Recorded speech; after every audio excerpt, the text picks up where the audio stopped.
Bonsoir et merci d'être au rendez-vous de l'information sur Dunia TV. Nous ouvrons ce flash d'information avec une note d'économie. Ça y est, c'est fait. Notre pays est désormais éligible au Millennium Challenge Corporation, MCC. Le pays gagne près de 3 milliards de francs CFA pour le financement des infrastructures de développement.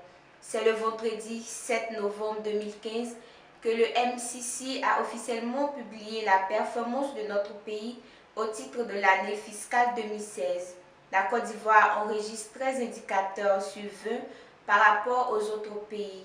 Un bon point pour notre économie. État de droit, efficacité gouvernementale, efficacité politique. Voilà les 3 indicateurs qui ont rendu éligible la Côte d'Ivoire au Millennium Challenge Corporation MCC. Cela depuis ce vendredi 7 novembre 2015. Que gagne la Côte d'Ivoire avec cette performance? Premier gain, la reconnaissance internationale sur la qualité de l'état de droit, de l'efficacité gouvernementale, enfin de la qualité de la politique en Côte d'Ivoire. Un gain qui n'a pas de prix. L'autre gain est non des moindres, le financement sous forme de dons, de projets d'infrastructure, de développement humain, de gouvernance, de renforcement des capacités et d'accès au marché. Valeur de ces financements, environ 300 milliards de francs CFA. Pour mémoire, le Millennium Challenge Corporation, MCC, est un programme financé par le Congrès américain depuis 2004. Son objectif, promouvoir une croissance économique inclusive et durable et contribuer à la réduction de la pauvreté dans les pays bénéficiaires. Presse, c'est la fête à Fréquence 2. La Bonne Joyeuse de Fréquence 2 célèbre ce 11 novembre 2015 son 24e anniversaire. C'est véritablement un cocktail de gros spectacles et d'informations avec de célèbres artistes que la chaîne offre au public. Bravo! Ailleurs dans le monde, en Afrique, c'est officiel, le président béninois Thomas Boni Yayi a officiellement annoncé hier qu'il ne briguera pas en 2016 un nouveau mandat. Il a vite compris que la pilule ne passera pas.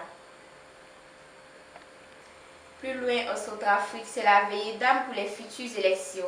Près de 1140 casques bleus vont y être envoyés en renfort.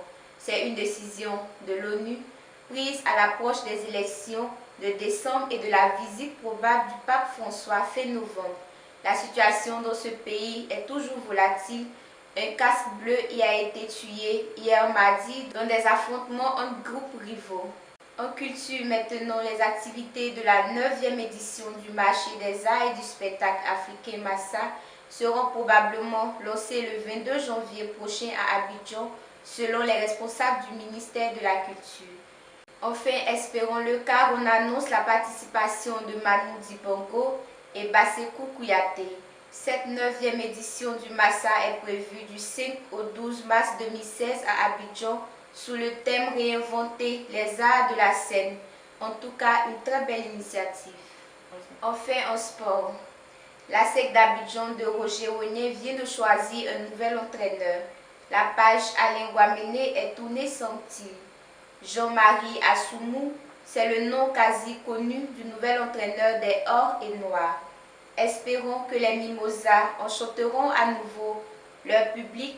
Espérons que les Mimosas enchanteront à nouveau leur public et redeviendra l'équipe du peuple. Fin de ce journal, merci et restez connectés sur Dunia TV. Bonsoir.